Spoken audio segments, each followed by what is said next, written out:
Bueno, en el video anterior aprendimos entonces que el valor de este valor de omega, que es el coeficiente de Pandeo, dependía de qué cosa. Depende tanto de la longitud de cálculo, que es la luz real que tiene, multiplicado por un coeficiente que depende de las condiciones de vínculo, dividido un valor que nos marca la resistencia del perfil a la deformación, que está dado por el valor radio de giro. Entonces, y con ese valor omega que aparece en una tabla, ahora vamos a ver cómo es el desarrollo, nosotros determinamos cuál es la incidencia del pandeo sobre el efecto de compresión y podemos dimensionar el perfil que necesitamos. En este caso, empezamos primero por las barras a compresión del perfil reticulado.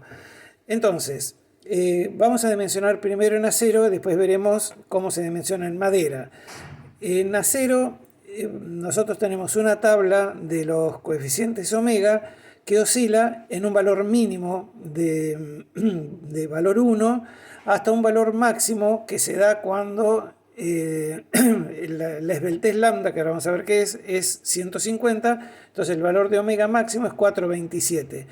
Entonces, como veíamos en la fórmula anterior, que es tensión admisible igual a P por omega sobre área, donde no conocemos ni omega ni área, vamos a suponer, reitero, suponer un valor de omega que va a estar entre 1 y 4,27, que este es el mínimo, este es el máximo, y podemos tomar un valor omega igual a 2. Probamos con este, calculamos el perfil y después verificamos con esta fórmula que tiene abajo. Entonces, partimos de la fórmula tensión admisible igual a P por omega sobre área, donde este valor lo suponemos igual a 2 y de ahí podemos despejar el área, que sería la única incógnita que tenemos en la ecuación. Área entonces nos da la carga máxima, P máxima multiplicado por 2 dividido tensión admisible.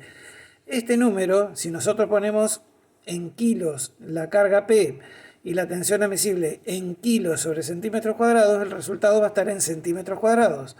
Entonces nos va a dar una cierta cantidad de centímetros cuadrados, que es el área. Con eso vamos a la tabla de perfiles, que ya la conocen, y por ejemplo, si estamos calculando una cabriada, entonces el perfil adecuado casi siempre es el perfil L. Entonces tomamos perfil normal L y nosotros nos vamos a meter en la columna de áreas, que va a estar, tenemos área, tenemos momento de inercia, radio de giro, módulo resistente y demás, que está en las columnas. Buscamos el área un poquitito más grande, tiramos a la izquierda y tenemos perfil número tanto. Ese perfil número tanto tiene un área correspondiente, que siempre el área correspondiente va a ser un poquito mayor que la que calculamos acá, y nos fijamos el I mínimo. Ustedes van a tener 3 columnas que dice X y 3 columnas que dicen Y. Normalmente el I mínimo está por el lado Y. Entonces, nosotros ya vimos de los perfiles, en el práctico 5 creo que era, cuál es el perfil X, cuál es el eje X, cuál es el eje Y y cuál es, digamos, la menor resistencia que tiene. Por eso los 3 números, tanto momento de inercia como radio de giro y módulo resistente, son valores que representan la resistencia a la deformación. Cuanto más grande es el número, menor se va a deformar o menos deformación va a tener. Entonces ubicamos el radio de giro mínimo y de ahí calculamos la famosa esbeltez. Recuerden la jirafa con el jabalí, ahí se van a dar cuenta cuál es más esbelto. Entonces, cuanto más esbelta sea la pieza, más grande tiene que ser la sección para poder soportar la carga de compresión. Entonces, esta esbeltez, que está dada por LK, donde LK era la luz real multiplicado por el coeficiente de vinculación que tenemos, dividido el radio de giro que sacamos recién de la tabla. Fíjense, L la tenemos que poner en centímetros porque el radio de giro siempre viene en centímetros en la tabla. Si ese valor es menor o igual que 150, continuamos, nos vamos a la tabla de coeficientes de Pandeo y podemos calcular el omega. La tabla es muy sencilla. Tiene distintos valores que empiezan desde 0 por supuesto, tenemos 20, 30, 40, 50, 60 en las filas, y en las columnas, por ejemplo, si tenemos 57, buscamos el 50, y después tenemos del 1 al 9, del 1 al 10, digo, o al 0, entonces tenemos 50 y 7, entonces tenemos que buscar el número 7, bajamos acá, y ahí va a estar el coeficiente de pandeo omega, que puede valer, que yo, 1,7, 2,1, 2,7, lo que sea. Y con ese valor de omega verificamos la tensión de trabajo. La tensión de trabajo es justamente la tensión a la cual va a estar trabajando ese perfil frente a la carga que tenemos de solicitación. Entonces nos quedaría carga de solicitación multiplicado por el coeficiente de pandeo omega que acabamos de calcular, dividido el área del perfil que nosotros adoptamos.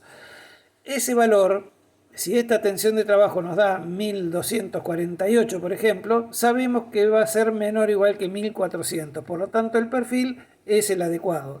Si esta tensión de trabajo supera los 1400, que es la tensión admisible, debemos recalcular el perfil.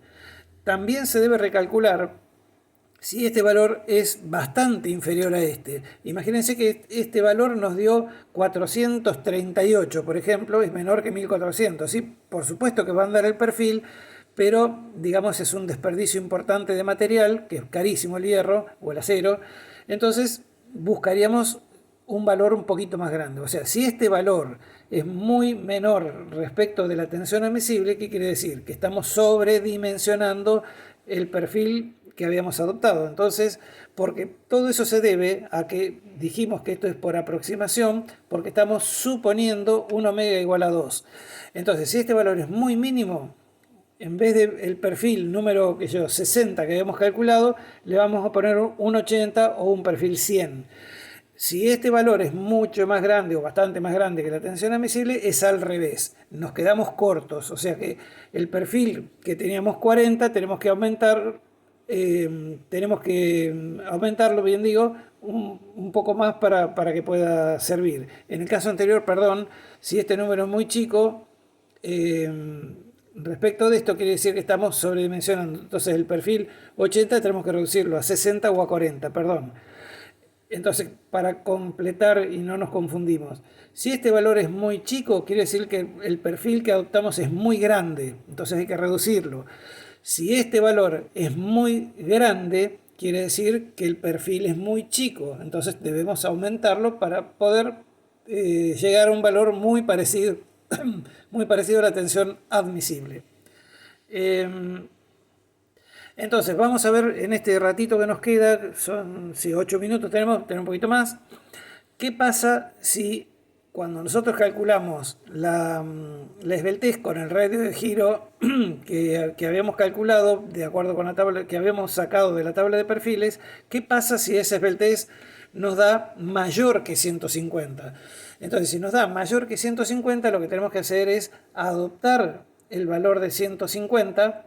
Entonces, para ese valor de 150 igual a la esbeltez, volvemos a calcular el radio de giro mínimo. Entonces, ese valor radio de giro mínimo nos va a dar igual a la luz de cálculo dividido la esbeltez, que vale 150, y ese valor vamos a tener que ir a la tabla para poder calcular el perfil y el área. O sea, este valor mínimo va a depender de este esbeltez, que es igual a 150. Entonces volvemos a calcular el I mínimo. Ahora nos metemos en la tabla por el I mínimo y sacamos el área del perfil determinado. Entonces después volvemos a verificar P por omega sobre área con este omega que está dado por el valor lambda igual a 150.